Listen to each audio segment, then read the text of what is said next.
رہے تھے چونکہ آپ کی کافی مجلسیں اور محافل ہوئی ان کے ساتھ کہ یہ تو ہم نے بھی دیکھا کہ کوئی شخص خالی و ذہن ان کی محفل میں جاتا اور کسی موضوع پر اس مجلس میں اگر اس کو وہ صحبت نصیب ہوتی واپس نکلتا تو کم از کم اس موضوع کا وہ عالم بن کر نکلتا تھا. یہ آپ کی محفل کا رنگ تھا.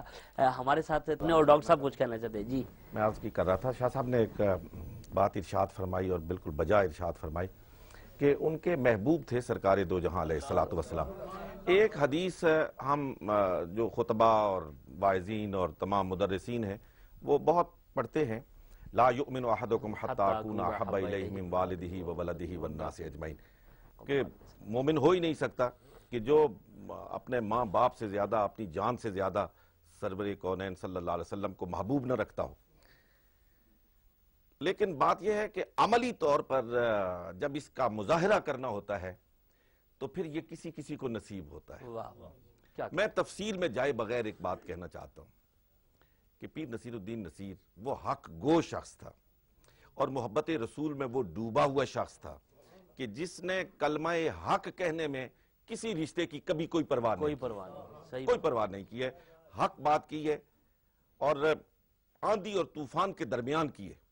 گو ہوا تند و تیز ہے لیکن چراغ اپنا جلا رہا ہے. وہ مرد درویش جسے حق نے دیے ہیں انداز خسروانی. انہوں نے کسی آندھی اور وہ کسی کا ایک جملہ ہے کہ آدمی وہ ہوتا ہے کہ جو ہوا کا رخ دیکھ کر تبدیل نہیں ہوتا، ہوا اس کے ساتھ ٹکرا کے اپنا رخ تبدیل کر لیتی ہے. پیر نصیر الدین نصیر ان چٹانوں میں سے ایک چٹان تھی جس کے ساتھ ٹکرا کر ہوائیں اپنا رخ تبدیل کر لیا کرتی تھی. کیا کہنے. ناظرین کرام کچھ اور مہمان بھی ہمارے اسٹوڈیو میں موجود ہیں، دوبارہ آتے ہیں. شاہ جی سے بھی بات کریں گے انشاءاللہ، سادات سے بھی، ڈاکٹر صاحب سے بھی. میرے ایک اور مہمان اس وقت تشریف فرمائے ہماری اس بزم میں. حضور نبی کریم صلی اللہ علیہ وسلم نے ارشاد فرمایا جیسے زندگی گزارو گے ایسے مرو گے اور جیسے مرو گے ایسے قیامت کے دن اٹھو گے.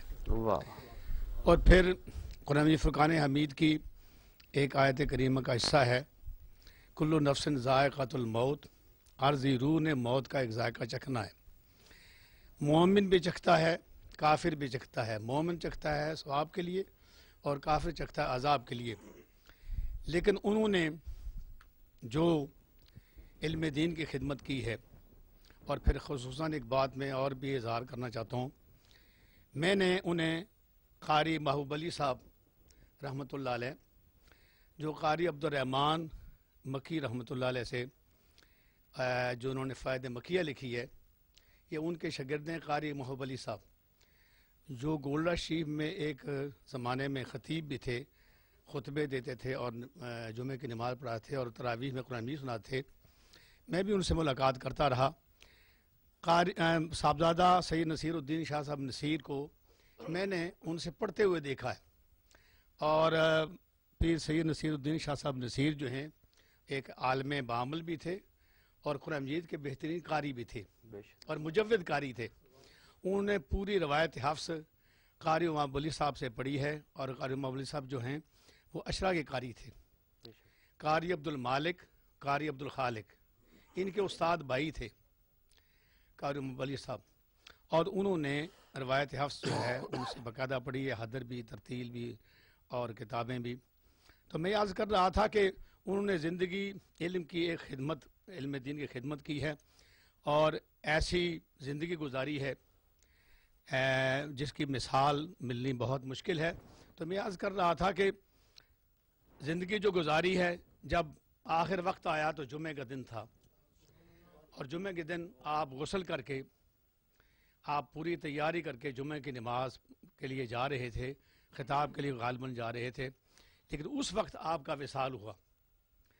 اور جب جمعہ کے دن ایسا وصال ہونے کے بعد جب آپ کا چہرہ ٹی وی میں دیکھا تو دیکھا کہ ان کے چہرے پر مسکراہٹ تھی اور ہونٹوں پر تبسم تھا.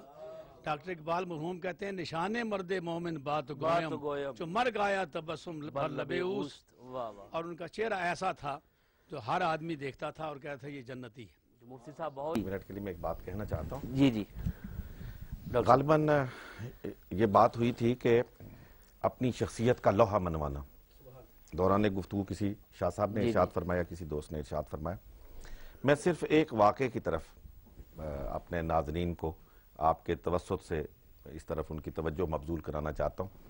حضرت شاہ صاحب، ایک شادی کی تقریب تھی اور وہ ہمارے دوست ہیں، محترم دوست سید احمد علی شاہ اسلام آباد میں ہوتے ہیں، گوڑا شریف کے مخلصین میں سے ہیں۔ ان کے بھانجے کی شادی تھی۔ میں وہاں پہ پہنچا، مجھے معلوم ہوا کہ پیر صاحب بھی تشریف لا رہے۔ میں ایک طرف کونے میں بیٹھا تھا، وہاں کچھ سیاسی عمائدین بیٹھے تھے، کوئی 25-30 کے لگ بھگ ایک گول چکر میں بیٹھے تھے، اور لوگ بھی تھے وہاں پہ۔ اور میں اوور ہیئر کر رہا تھا کہ وہ پیر صاحب کے بارے میں کوئی زیادہ عقیدت مندی کا اظہار نہیں کر رہے تھے، جس طرح ہمارے لوگوں کا ایک انداز گفتگو ہوتا ہے۔ اور میں اس سے صرف نظر کرتا رہا، نظر انداز کرتا رہا، لیکن میرا دل ذرا تھوڑا دکھ بھی رہا تھا، اور اس میں یہ بھی تھا کہ ابھی وہ تشریف لانے والے ہیں، دیکھیے یہاں کیا صورتحال پیدا ہوتی ہے۔ اس کے بہت سے لوگ گواہ ہیں۔ تھوڑی دیر کے بعد وہ تشریف لائے۔ یہ لوگ کوئی اچھے انداز سے ان سے پیش نہ آئے، مسافے کا انداز بھی کوئی مؤدبانہ نہیں تھا، بیٹھ گئے۔ تھوڑی دیر بعد ایک شخص جو امریکہ سے تشریف لائے تھے، مہمانوں کی میں شامل تھے، انہوں نے کہا کہ میرا تعلق پیر صاحب رامپور سے ہے، میں شاعر نہیں ہوں، لیکن اساتذہ کے اشعار وغیرہ سے مجھے دلچسپی ہے اور مجھے یاد بھی ہیں، کافی تعداد میں اشعار یاد ہیں، اور آپ کا نام بھی میں نے بہت سنا ہے، آج مجھے قریب سے دیکھنے کا موقع ملا ہے۔ تو پیر صاحب نے فرمایا اچھا تو کوئی شعر سنائیے۔ تو انہوں نے مرزا عبدالقادر بیدل کے کوئی 1-2 شعر سنائے۔ یہ پیر صاحب کی دکھتی رگ تھی، مرزا بیدل کے ساتھ ان کو والہانہ لگاؤ تھا۔ اب انہوں نے 2-3 شعر پڑھے تو اس کے بعد پیر صاحب موج میں آ گئے، اور یقین فرمائیے اس میں کوئی مبالغہ نہیں ہے کہ 1.5-2 گھنٹے انہوں نے اسلام آباد ہوٹل میں اس طرح محفل جمائی کہ بیرون نے ویٹرز نے کام چھوڑ دیا، انتظامیہ ان کے گرد جمع ہو گئی، جو لوگ وہاں کھانا کھانے آئے ہوئے تھے وہ سب ان کے گردا گرد جمع ہو گئے، اور وہ لوگ جو تھوڑی دیر پہلے ان کے بارے میں مختلف انداز سے گفتگو کر رہے تھے اور ان کا کوئی زیادہ مؤدبانہ انداز نہیں تھا، یقین کیجئے ان کے واہ واہ اور تحسین بھرے جملوں میں پیر صاحب شعر پر شعر پڑے جا رہے تھے۔ 1.5 گھنٹہ انہوں نے اسلام آباد میں ان تمام لوگوں کو نچا کے رکھ دیا، اور یقین فرمائیے کہ جب وہ جا رہے تھے میں نے ان لوگوں کو دیکھا وہ دوڑ دوڑ کے پیر صاحب کے ہاتھ چوم رہے تھے۔ میں نے کہا یہ ہوتا ہے اپنی ذاتی صلاحیت کی بنیاد پر اپنی قدر کا منوانا۔ کیا بات ہے ڈاکٹر پیر نصیر الدین شعراء کے اس گروہ سے تعلق رکھتے تھے۔ پہلی بات تو یہ میں عرض کر دوں کہ ان کو صرف شاعری تک محدود نہ رکھا جائے، شاعری کے علاوہ ان کا کینوس بہت بڑا، بہت وسیع تھا، جیسا پیر سید عرفان شاہ صاحب نے اور ڈاکٹر صاحب ساجد الرحمان صاحب نے فرمایا ہے۔ پیر صاحب یعنی شعراء کے اس گروہ سے تعلق رکھتے تھے کہ جن کا کلام لغت نویسوں کے لیے خام مواد کا درجہ رکھتا تھا۔ ایک بات تو یہ ہے، اور جیسا صاحب نے فرمایا کہ ان کی شاعری کے 2 حوالے ہیں۔ ایک حوالہ تو ان کے گھر سے چلتا ہے کہ جو ان کی تعلیم و تربیت ہوئی، ماشاءاللہ جو مروجہ علوم سے تھے وہ ان سے مزین تھے، اور دوسرا انہوں نے کبھی اس بات میں کوئی قباحت محسوس نہیں کی کہ اگر کہیں سے ان کو کوئی ایسی چیز میسر آ رہی ہے لرن کرنے کے لیے تو کبھی تعامل نہیں کیا۔